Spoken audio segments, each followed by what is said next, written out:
প্রিয় দর্শক, আসসালামু আলাইকুম। যারা বাচ্চাদের টিফিনে কিংবা সকালের নাস্তায় হেলদি কোনো খাবার খুঁজছেন, আজকের রেসিপি তাদের জন্য।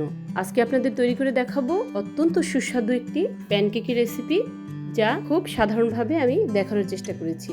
তার জন্য আমি নিয়েছি এখানে 1 কাপ ময়দা, 1 চা চামচ বেকিং পাউডার, আর দিব 1 চা চামচ ভ্যানিলা পাউডার। এখন আমি এই শুকনো উপকরণগুলোকে খুব ভালোভাবে চেলে নিব।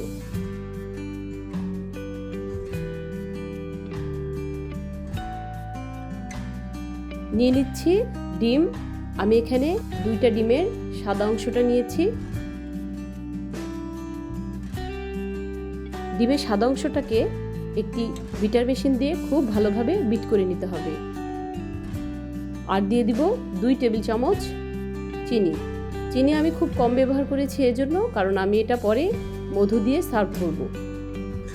আচ্ছা, বিটার মেশিন যদি কারো বাসায় না থাকে, তাহলে আপনি যে কোনো ডাল ঘুটনি কিংবা সাধারণ যে স্ট্রেনার থাকে সেটা দিয়েও আপনি করতে পারেন কাজটা। তবে বিটার মেশিন দিয়ে যদি আপনি ফোমটা তৈরি করে নেন, তাহলে কি হবে, খুব ফ্লাফি হবে আপনার প্যানকেকটা। সেই সঙ্গে আমি দিয়ে দিয়েছি 1 টেবিল চামচ তেল, সয়াবিন তেল দিয়েছি, আর সঙ্গে দিয়ে দিয়েছি ডিমের হলুদ অংশটা। এখন আমি অল্প অল্প করে চেলে দিব শুকনো উপকরণটা।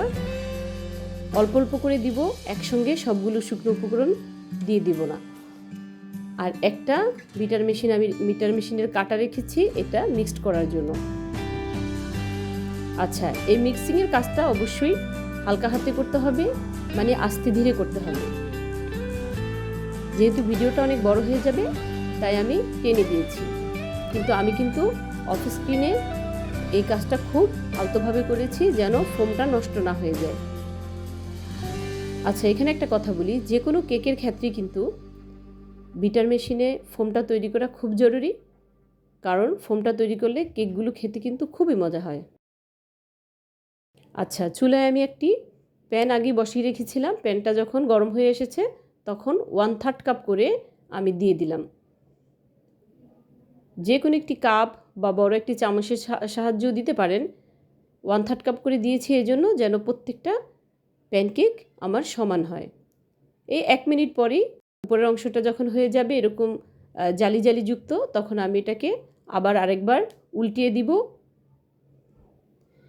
1 থেকে 2 মিনিটের মধ্যেই কিন্তু প্যানকেকটা তৈরি হয়ে যায়, এর বেশি সময় লাগে না। এইভাবে আমি সবগুলো প্যানকেক তৈরি করে নেব। 2টা ডিম আর 1 কাপ ময়দায় আমার প্রায় 6 থেকে 7টা প্যানকেক তৈরি হয়েছিল। আমি এখন কিছু ফ্রুটস দিয়ে প্যানকেকগুলোকে সার্ভ করব, আর উপরে দিয়ে দিব কিছু মধু। সুপ্রিয় সুধী, আজকের আমার আয়োজন যদি আপনাদের ভালো লেগে থাকে, তাহলে প্লিজ আমার ভিডিওতে একটি লাইক দিয়ে দিবেন। সবাই ভালো থাকবেন। আফিয়াতোস।